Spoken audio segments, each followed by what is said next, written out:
This is the governor of the state trying to help them, and they still have trouble. The honeymoon stage when you come home lasts exactly 30 days. I mean, they're excited for the day that you come home. The next day, everything is back to, people have to go back to work. I failed so many times in life, and I'm tired of failing. I've been arrested at least 60 to 65 times. Everyone, when they come home, just really wants two things: a job, and they want a place to live.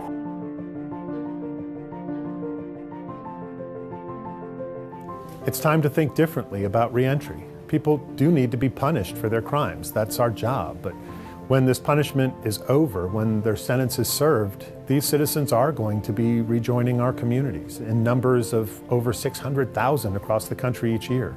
So when they return, these citizens, they need to be able to reconnect with their families. They need to find a job. They need to take care of their children. But they can't do that if they can't find housing, if they can't find a job, if they can't get their needed mental health treatment, and they can't support themselves. So we just need to rethink some of the obstacles that are making it prohibitively difficult for these citizens to make it when they return, so that they don't turn back to a life of crime, so they don't reoffend. And we need to offer help and support where that's needed.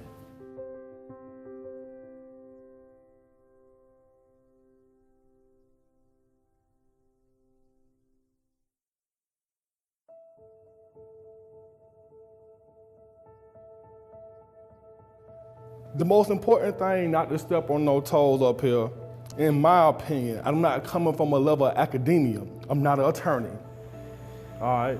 I'm not a lawyer, a prosecutor, none of that. I don't work in law enforcement. I'm not just like you, yeah, but I come from your situation. As a matter of fact, I used to be here, dealing with bull jumps, bum bays, and officer sheets. Yeah, I used to be here too. I ain't gonna go too deep in that my story. I don't have the time. The scope is too great, but I'm gonna tell you all this. The honeymoon stage when you come home lasts exactly 30 days, broken down to 4 weeks. Week 1, we happy to see you. Such and such is back. Great, we gonna get you an outfit, take you to the club, or in some cases throw a dinner. Week 2, you got a job yet? You been looking? You ain't been there a full month yet, but you have ran my leg twisted up. You don't even be there. This your mama, your daddy, your brother, and your sister. These ain't strangers. These the people you love the most. They were poor before you went in. You're gonna be poor when you get out.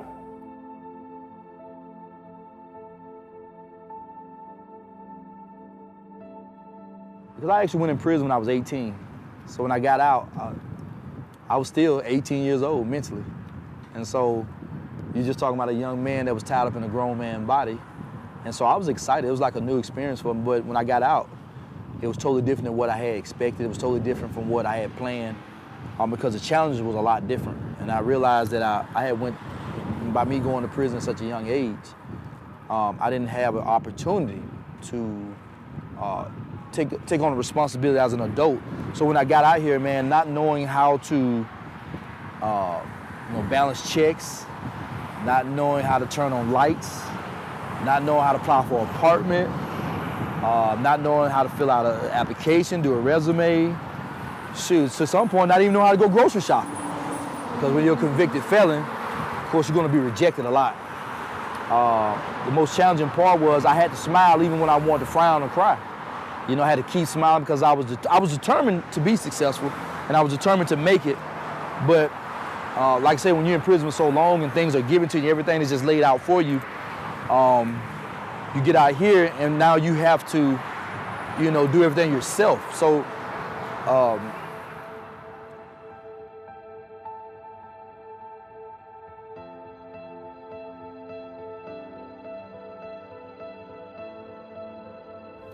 My name is Nathan Deal. I'm the governor of the state of Georgia, and I am in my 7th year as governor. First of all, we were on an unsustainable path in terms of cost. A significant portion of our state's population found itself entwined in our justice system, and it just was something that needed to be changed.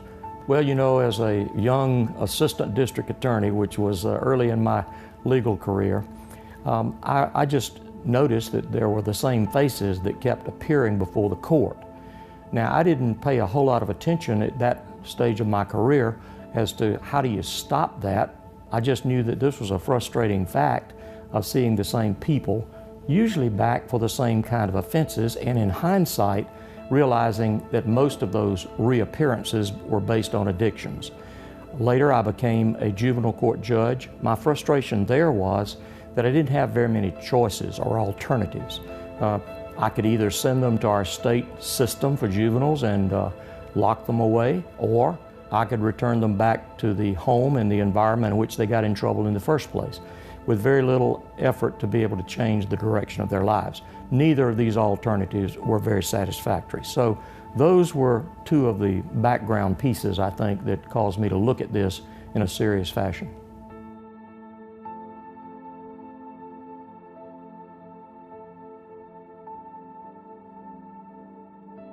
When I was a child, I didn't really have a lot of professional dreams as far as like what it was I wanted to do. It was a lawyer who lived in my neighborhood, and he owned a lot of the houses around us. So where I grew up at, most of the houses were either drug houses or was a low-income house with a single parent. The only houses that really were nice, he owned all of them, and he kept his properties up really well. So I didn't know a lot about what he did, but I liked his lifestyle. So I thought to myself I could be a lawyer because I saw the lifestyle he lived. And then once I got older, that's when I started seeing all the drug dealers, and I started noticing how their lifestyle was.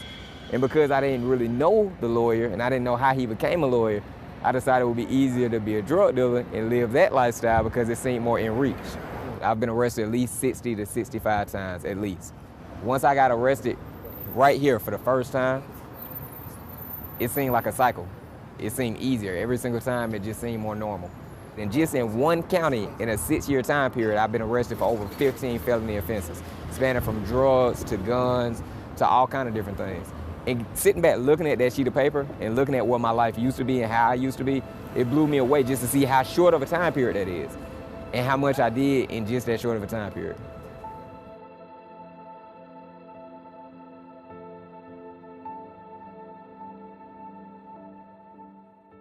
My parents left when I was 15 years old. And at that time, my world was so different. I was so independent, and I wasn't used to just listening to anybody. And so when I went into the system, I was nervous, I was scared. I seen everything from TV to my friends telling me what it's like in prison. And being Asian American going in there, I knew that I was gonna be a big minority. Years later, I'm given a piece of paper letting me know that, hey, on this date, you're gonna be released.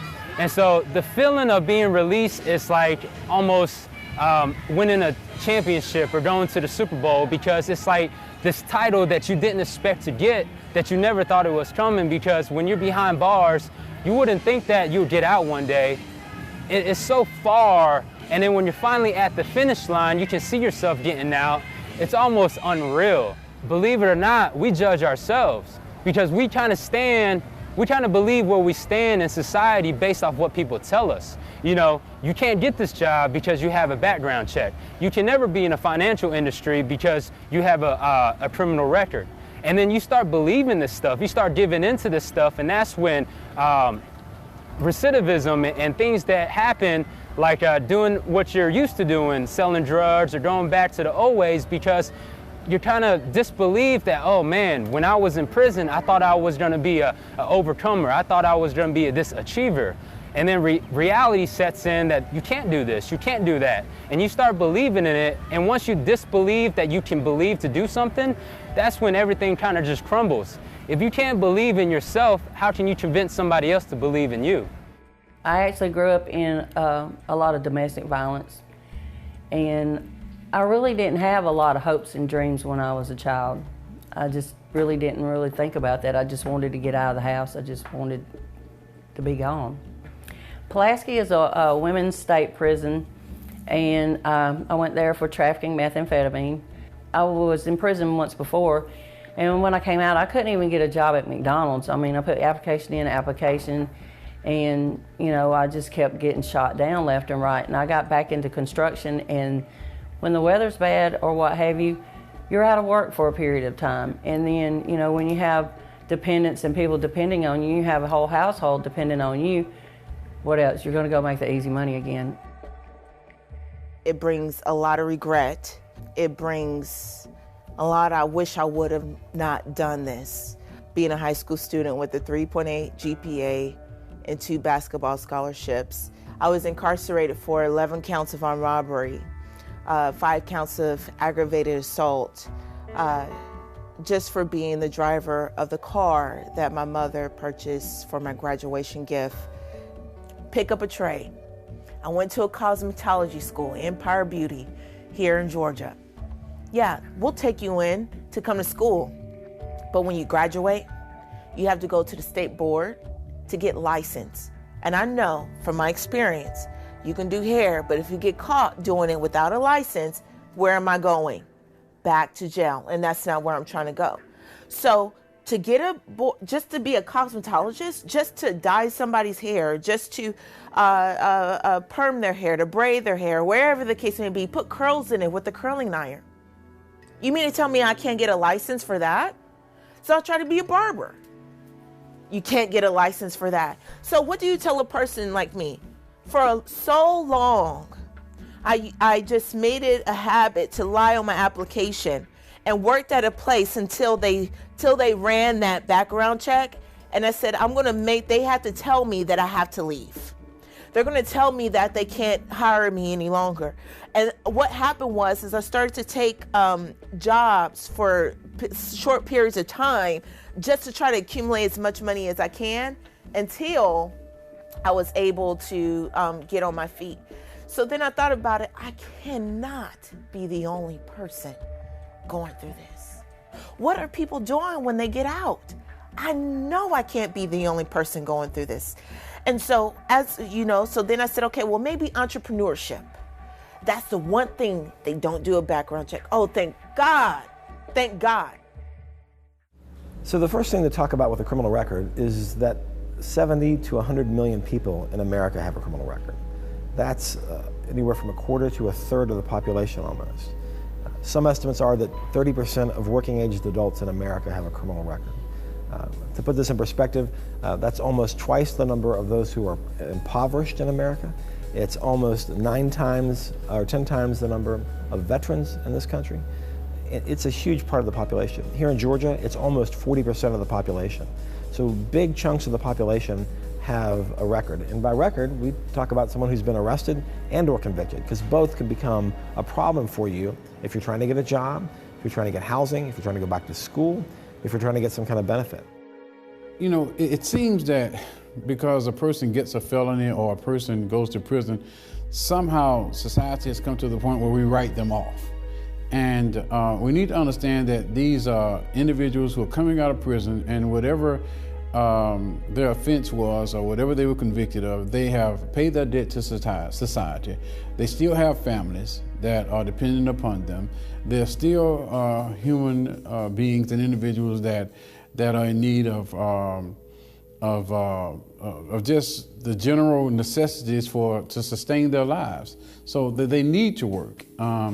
And we need to make sure that, we give them those opportunities and just do not write them off. One of the other things that I think is important to understand is that because many of them have been disqualified from being considered for employment by many employers, what has happened is we have a very large untapped resource of trained, ready, and eager workers who have not been tapped into because we've disqualified them simply because they made a mistake, they paid for it, but for some reason they wear that X for the rest of their lives. Once you get that F, that felony, that is something that is carried on your name for your whole life. It means that no matter what you did and when you did it in your life, you will be judged by it. I guess it's just real talk. People think that sometimes just by being arrested, going to jail, and even going to prison, that's where the real fight begins. It doesn't. The biggest fight is coming home and facing the reality of life as a convicted felon. This stack right here, These 200 business cards represents my fight and my struggle to come home. I have a master's degree. I have years and years of human services background and experience, but I was unable to get a job. These cards now sit on my desk at my job to remind me of how grateful I am that I actually have a job, that I'm able to pay rent, and that I'm actually able to pay taxes and do my part. It keeps me free. But on the flip side, when you try to move forward, and that's what this stack now represents, now that I'm looking for that second step or that next level to go to, it's another fight.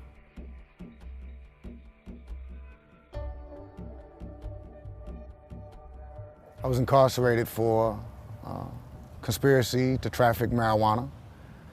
I was incarcerated for 6.5 years. I think the most challenging part, like I mentioned, getting used to the fact that people had lives when you were gone, and that life keeps moving, and it's nothing personal. But people have, they have new lives, and of course, it's still the same. My children were still my children, but they were used to me not being there for 6.5 years. So, I wanted to take them in big doses, and they probably wanted to take me in small doses. And for their mom, my wife, it was a really huge adjustment period for me because, people grow apart when they're away for that long. People grow, people become more independent. A lot of trust is broken. Number one, if we're dealing with a person that don't have family, for some reason they disconnected their family, or they don't know where their family's at this point, or don't know how to get in contact with them, and being released from prison, they don't have homes to go to, they don't have a job, they don't have clothing, food, whatever. They don't know how to contact probation, parole, or how to carry on that conversation of assistance and help. They are expecting them to help, but parole tell them, no, only thing we do is supervise you. And that's heartbreaking for them because now they're kind of lost of where to go and what to do. Well, having us to call or to come by and connect with all of the services that they need, we help them with it. We help them to locate it, or we either provide it for them.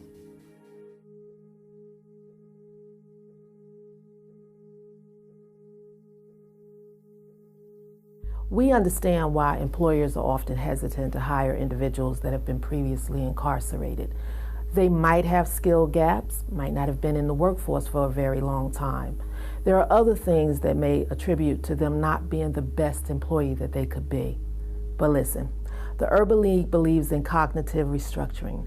We provide curriculum and partner with other organizations such as the Martin Luther King Center for Nonviolence. They provided our students with the Nonviolence 365 curriculum that assists the individuals with understanding why changing their lifestyle is so important. Then we delve a little deeper into the cognitive restructuring. Then we go right into Tier 1 and we work with the soft skills.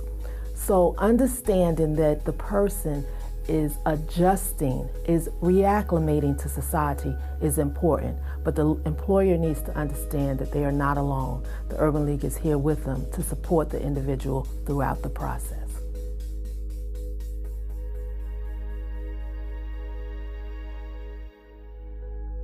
So if you have a record in America, there can be a set legal way it becomes a problem for you, meaning that some places will say, no, we can't give that to you, no, you can't get a job here, no, you can't live here because of your record. Having a criminal record, this huge part of the population, is a barrier for people to basically rejoin the productive ranks of society.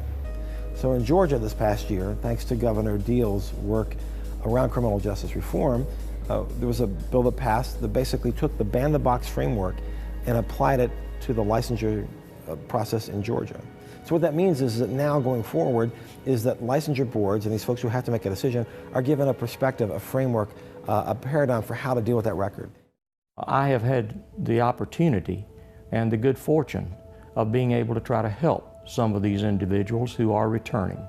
We have a program where almost all of the individuals who work at the Georgia Governor's Mansion are inmates. They're in a transition phase of serving their sentences. So when they are paroled and they are trying to re-enter, finding a job and finding a place to live are major obstacles for them. And occasionally I have the opportunity to try to help them in that regard.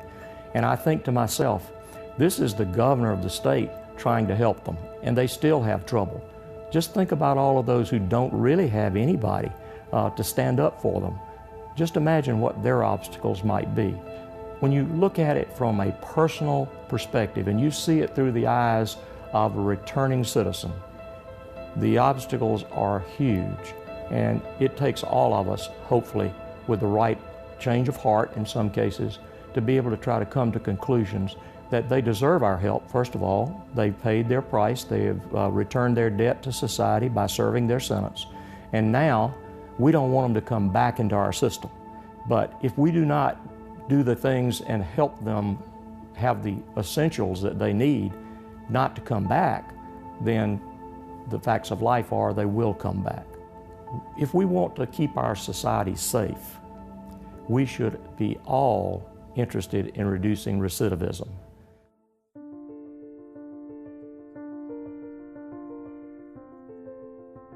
I definitely would. I think it would depend on the individual. I would probably give them a fair shot, interview that individual to make sure that they would fit the needs of my company. As long as they weren't a murderer or a child molester, I would be very, very happy to have them join my company. Yeah, I've had associates and friends that that needed second chances, some even third chances. So I am an advocate of that. Just the murder thing is just on another level, in my opinion. It depends on what they've done. Like if they killed somebody or whatever, self-defense, hire them. But just straight up murder or straight up thief or whatever, it just depends on the situation. Like if I was a warehouse owner, I wouldn't hire someone that's known for stealing crap out of their job. Absolutely, because we have to have programs to have people to re-enter into society. If we keep people who have made a mistake and paid their time from employment, it creates more problems after they're released, because I think every person has a desire to feed their family, and we should give them opportunities.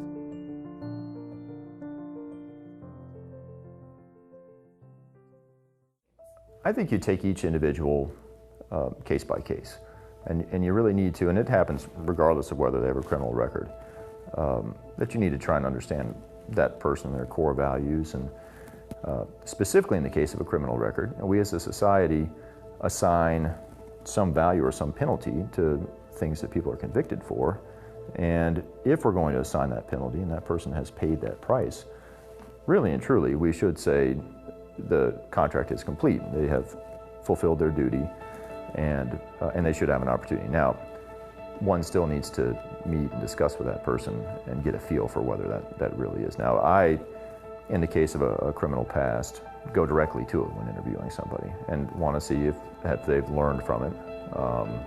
Are they making excuses for it, or are they accepting it and saying, I've done this, I've paid my price, and I'm ready to move on from it, and I need somebody to give me a chance, and I'll pay that person for that chance. I think if you get the right person in the right scenario that just needs an opportunity, you could certainly benefit from that, and they can be thankful, and you can have a great relationship. When I was a kid, I wanted to be an architect, so I am pretty much in the field that I wanted to be in. Coming through this program has helped me out, so the limitations I haven't really seen it like that, because this program has been so much to me. They pretty much teach you everything that you're supposed to, steps that you go through to prepare you for a job. The hiring fair, the credentials, it helps out a lot. Being stable with employment, it gives you something to do, it gives you money in your pocket, and you don't have to worry about looking over your shoulder or doing something wrong.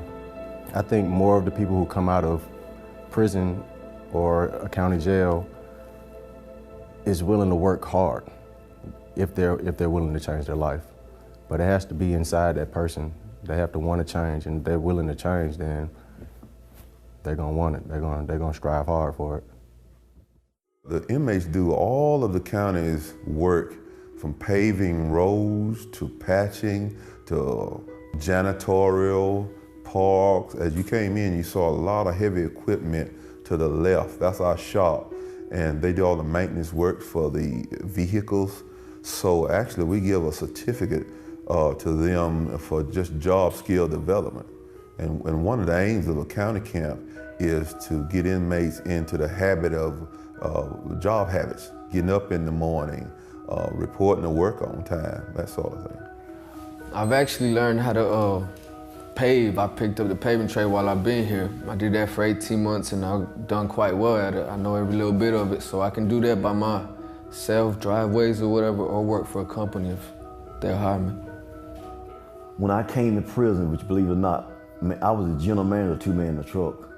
I would like to start my own moving company, but I know when I first get out, I'm gonna have to probably go to work for somebody when I get out of prison, and just hoping that, you know, me being honest with them and telling the truth about my incarceration, that they will give me a chance. Well, one of the most important things I think we have done has been to, when an inmate has completed a program satisfactorily, is to give them a certificate that they can take to a prospective employer or to a prospective landlord. And with that certificate in hand, those two individuals, the employer and the landlord, has a rebuttable presumption that in the event someone sues them for improper hiring of this individual, they have a rebuttable presumption that they are not liable for that decision. That's a major step in the right direction. We have a major bus manufacturing company in our state, and they are expanding. I think they make more school buses than any other place in the United States, and they need welders. So they told us, they said, if you will provide us with qualified welders, we don't care that they were felons. We need their skills. And they have been a major employer of those inmates that we have trained in the prison system to be good welders. Now, I wish we had more of those examples, but that is a great example. And they continue to grow, and they continue to welcome those skilled inmates who have been trained while they're still serving their sentence. And we need more of those kind of examples. And once we have one good example, they become ambassadors for us to other prospective employers to say, you should take a chance. You should understand that these folks are dedicated. And sometimes they are the most dedicated employees that they can find.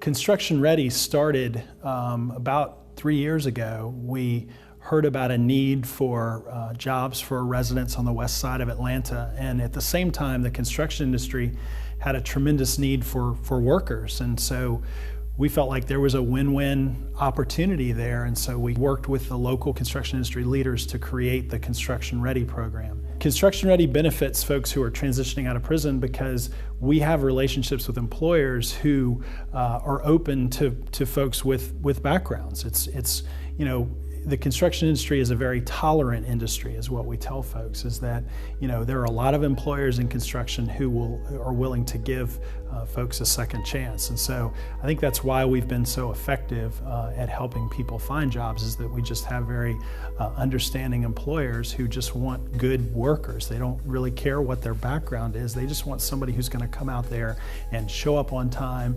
and do good work, you know, put in a full day's work. And that's really what our employers are looking for. And that's what we've found here on the west side, is just a lot of people who want a good job and are willing to put in the time to get the training and the credentials, and then we help them, you know, we marry them up with an employer. I think anytime you pair someone that's eager to get an opportunity with a company that's eager to give an opportunity, ultimately you create an environment for success. I'd say one of the greatest assets that I've ever hired to the company was an individual with a criminal background. His name's Nicholas Sherlock Holmes. He actually, and that's his real name, Nicholas Sherlock Holmes, and he actually graduated from the Construction Ready program, and he did phenomenal. You know, within 5 years, he'll be making $25 to $30 an hour with bonus, pension, insurance, and things like that for his family. So he definitely set a high standard, but he's also reaped the benefits. Well, through Westside Works, you go through about 30-day training where you are, number one, you're drug screened to make sure that you're not doing any outside recreational activities that you're not supposed to be doing. You have to be here every day on time. You can't miss any days. I mean, maybe you can miss one. I think you have the one day that you can miss, or matter of fact, or be late. Of completion of the workshop, you have your resume all written up and everything. The jobs come to you. So it's the opposite. You don't have to go to the jobs come to you. You sit down, as me and you are sitting down, they read your credentials and they offer you a job. So I was offered multiple jobs. So I had a choice to make, after this, which I've never had. Imagine going to a job fair and having a choice of what job you can pick. So Westside gives you that option. I'm with SCORE Atlanta. We are a resource partner to the Small Business Administration. We are a free mentoring and business services. We provide free consultations to people who are thinking about starting a business, especially our inmates and people who are wanting to re-enter society. A lot of inmates have had skills before they went into prison, and sometimes they've learned new trades while they're in prison as well, because we know that there can be a challenge sometimes when inmates do leave prisons and being able to find a job. And so with our free SCORE mentoring services, we can help even them be able to monetize some dreams and things that they might have been thinking about while they were incarcerated. And our free services is dedicated to helping everyone in business. It's real important to have a support system. Because once again, when you go in as a young adult, and when you come back out and you're or should be a mature adult, but you don't know how to interact, you don't know how to communicate, you don't know how to dress for success, you don't know how to talk the lingo, you don't know how to talk the language of a professional person. And you have to transition from that survivor mentality into a normal person. It's important that you have people who are willing to help you transition. And of course, that's what made my transition a little bit better, because it's several people that took an interest in my life. It's very important for society and individuals to forgive persons who have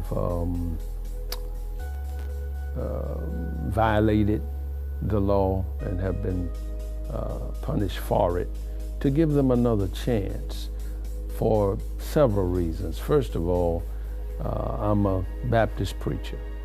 I preach the gospel of Jesus Christ. Jesus was from a town called Nazareth, and it was a town and village very much like that of English Avenue community, south side of Chicago, other communities in the nation that are stigmatized by high crime, by a very negative image. In so many instances, the best people are found in the worst places. I wanted to finish school, I wanted to educate myself, and I wanted to continue on a journey that started many years earlier. So the institution of the university, it offered me so many different things. It offered me partnerships, it offered me mentors, it offered me an opportunity to rebuild my life. It offered me the opportunity to travel. I was able to travel abroad. I went on a study abroad to China. My advice to anyone coming home from prison or with a criminal record is trying to get a job, may get discouraged, it may not be easy to find work. My advice to them would be never forget. Never forget what it was like when you were in prison making 12 cents an hour or 30 cents an hour or when you weren't making anything.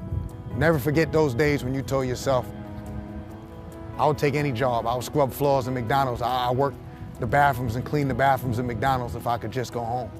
Never forget those promises that you made when you were praying that you would one day be back in the free world and be able to be with your family.